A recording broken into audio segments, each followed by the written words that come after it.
Hello, America, and to our dwindling number of friends around the world, as evidenced by the G7 conference and what's going on. But welcome. We're glad you're here. We want peace and harmony with everybody, so don't judge us by the actions of our government, which appears to be on a warmongering mode, and there's no question about that whatsoever. So we want to welcome you, and in the spirit of our Lord Jesus Christ, we want peace and freedom. I guess it's too much to ask for in this day and age. I mean, we're warned that we're going to have really difficult times, and we're certainly going through this, and restarting the war is going to cause great consternation. Now, I've come out with a couple of things that I thought if I did it alone, it would be controversial. How could Dave run these conclusions that, gee, the lead investigator was compromised to the point where he probably quit his position? Okay. And he said, I didn't know about this aspect. I didn't know about that aspect. And he's the lead investigator, and they shut down the crime scene and pave it over and don't tell him. He finds out through the news. It's like I couldn't do a Saturday Night Live skit that could be this ridiculous. So, am I alone in my assertions? No, this is going viral. Now, every one of us seems to have a little different take. The underscore is this. This trial is exposing the joke of evidence.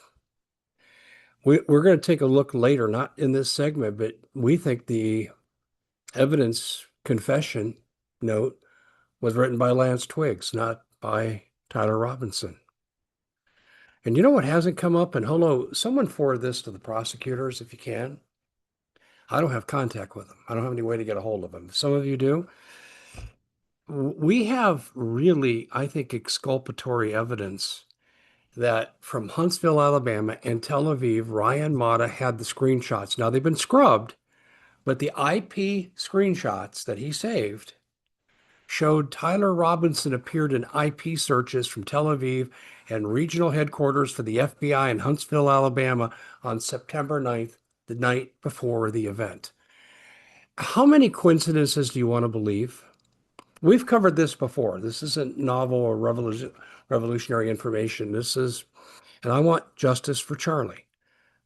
I don't want to turn this into an OJ situation we had and that whole thing with his ex-wife, Nicole. I don't want to go down that route, but I want the truth told. And I am not on the side of Tyler Robinson. I'm rather indifferent, but I don't want someone railroaded for a crime he didn't commit, at least in the fashion they say he did it. And absolutely, there's no doubt the evidence shows he did not shoot Charlie Kirk with a 30-06. And now we're getting a whole lot more. Well, what I wanted to do is I want to go through and I'm going to do some investigation in other people's ideas and clips and let you compare and contrast between what I've told you and what they're saying. And to see if we have, through this mini kind of meta-analysis, do we have a coming together of the facts? Are things coalescing? I don't believe we can move on from this unless we get the real truth. The JFK assassination clouded American history forever. Never would have had Vietnam. Israel wouldn't have had nukes. I could keep going on and on and on and on. And by the way, you say, why do you care if Israel has nukes? I care because the recent leaders have used the Samson option. They tell presidents of the United States, if you don't do what we want, we'll just use nukes on our enemies. That's leaked, people. There's been congressional testimony about the Samson option. Now, we're going to get into it here we're going to take a look at James Lee, spelled L-I. He is a fantastic analyst. I mean, he has the kind of skills that I would expect to see in a college professor teaching research methodology. The guy's really good. Before we go there, I want you to know with the data center situation and what we're seeing proliferate and the threat to the energy grid, which is omnipresent and being discussed in Congress and then being dismissed in Congress, we're going to have water and electrical problems for a lot of our citizens, tens of millions. We estimate right now and today, without one more data center being built, 43 million Americans are at risk of losing reliable water and having a 24/7 power grid with no brownouts. 43 million Americans. So what do you think that means for food and medicine delivery? Yeah. So don't you think you should have something in your medicine chest that can tide you over if you don't get access to your medication? Well, we have such a product, and I'm the beneficiary of it. If you order the starter pack, which is 15% off, you get 3 Nanosoman liquid sprays. Unbelievable immune system boost. And you know what it did for me? We're getting all kinds of testimonials. You can see them in the comment section. People love this because it boosts the immune system to help you deal with things coming your way. Then, of course, you're back trying to be active, be in the gym, go for runs or walks or biking, and the old joint problems creep up. Well, if you rub the gel on long enough, it's going to work. How long? I don't know. For me, it took 6 to 8 weeks. And the squats and the deadlifts I couldn't do, all of a sudden, I could do them. And continuing to this day. And then there's the skin cream for cuts and burns. Together, it's 15% off. Go to iwantmyhealthback.com/Dave Hodges. iwantmyhealthback.com/Dave Hodges. All right, shall we take a look at James Lee? And I got to tell you, this guy, as I said, is a consummate researcher, and you're going to want to really pay attention to what he has to say. I'm not going to play much of it. I want you to go to his site and hear the whole thing for yourself. And if you just put in 5149 with James Lee, the W slash sign, LI for Lee, if you simply go there, you're going to get a whole lot of really good stuff. Okay, so let's take a look at this. His title is The Official Tyler Robinson Narrative Just Completely Collapsed. And he makes a point in the beginning of his video where he shows a clip of Charlie when he's asked about the JFK assassination, and Charlie gets down to some pretty good points. I happen to agree with most of what he said.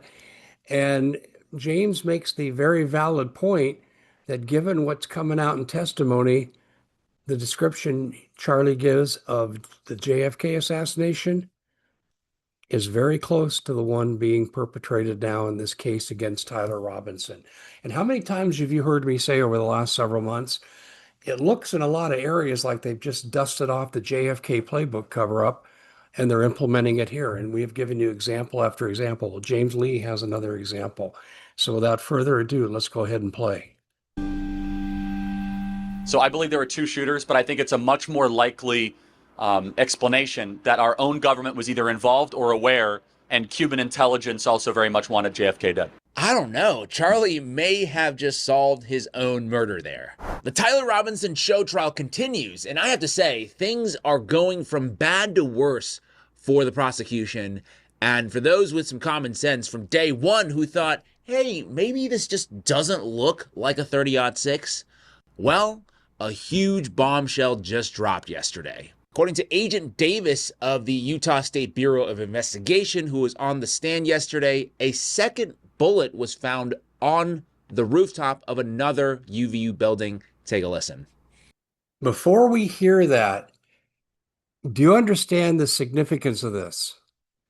If you had shooting evidence from the grassy knoll, and if you buy the fact the 6th floor book depository with Kennedy and Oswald's lurch or perch, I should say, if you have 2 different shooters, actually in the Kennedy assassination, Jim Mars, and I think we uncovered 3 triangulation, classic assassination hit, but here we have 2.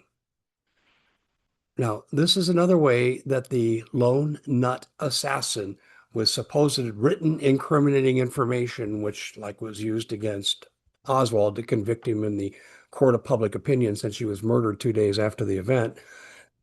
We have something similar here.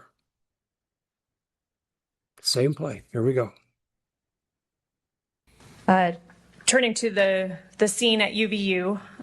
And what we're hearing is testimony from this agent.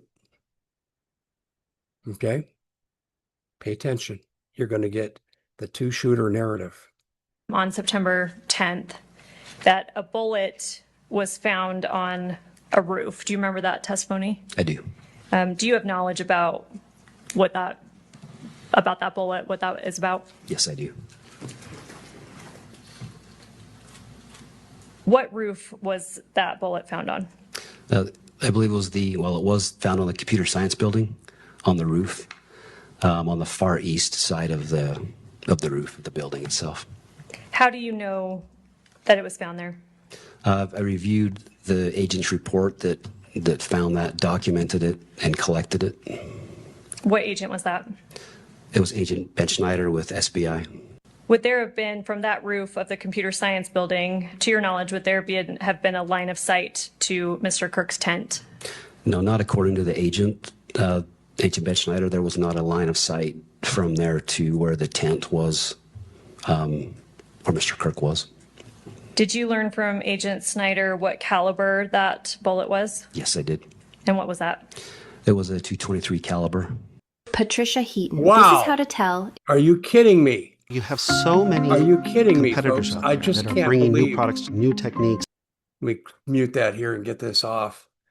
That's as much as I need to see. And James Lee, good catch for getting that and reproducing it on your site. Listen, the bullet's not the same as what they say the 30-06 is. Two different locations. We need to have someone who's qualified to find out where that building is and trace line of sight claim. I'm not taking any agent's word for it at this point. But the fact is, how do you have a spent cartridge in a second location now? And if you're trying to frame someone, you can't say, well, that might have really been the site and we have to cover that up so no, it didn't have a line of sight. Listen, I don't know if that's it or not, but to me, that's what makes sense. This is revelatory, people. This keeps adding up. And James found clips where on the trial where he says we can really poke holes in this case they're putting together. And there are other people finding other things besides what I have found and what James Lee has found. And we're going to continue down that path because the more we can throw fire onto this, the more I think we can get the other side to back off. I almost smell, I think this would be a major defeat for them. But if they keep having evidence come out like this, I think they almost got to resort to a plea deal. And when you have the forces of government lined up against you, federal, state, and local, you'd be dumb not to take the deal because you know what the alternative is. This is shocking beyond belief, but it shows you how dishonest the system is that they would cover this up. And I'm going to go back to one thing, and I don't think I can say this often enough. When you have the director of counterterrorism say to the FBI director, I need all the evidence on possible foreign involvement in the killing of Charlie Kirk. And he's refused. And then the chief of staff, Susie Wiles, reinforces that. And then Joe Kent and his boss, who wanted it released, are out of a job. How is this not a cover-up? The director of counterterrorism? We're not talking about a journalist from ABC. Of course, they'd never look at this, but I'm not talking about a regular journalist. I'm talking about the director of counterterrorism. And he's not allowed to look at evidence? Can anybody say with a clear conscience and no laugh on their face, no smirk, that this isn't a cover-up? If I'm sitting on this jury completely neutral and I'm hearing this crap, I'm voting to dismiss. Now, unfortunately, for the prosecution, the right to dismiss starts and ends with the prosecutor and the judge. And they'll try a plea bargain before they get to that point. But the more this goes on, the worse it gets. And it reminds me of the saying I like to quote from my dad, and I clean it up for visual purposes and knowing that some young people might see this, but my dad used to say, old Navy saying, he said, the more you stir excrement, the worse it stinks. And this is what we're seeing in this trial. And we've heard now from 3 detectives, including the lead investigator, and all 3 are talking about massive problems in the investigation. All 3, independent of each other. I'm really kind of surprised that the defense hasn't moved for dismissal. Judge, what are we going to try him on? We have contradictory evidence being presented by the prosecution, and we have a lack of evidentiary control. We don't have lead investigators running their own investigation. Things are changed with evidence that he didn't even know about. How can we trust what comes forward, Your Honor? If the defense doesn't move to do this pretty soon, then we need to start looking at their motives. I'm Dave Hodges. This is The Common Sense Show.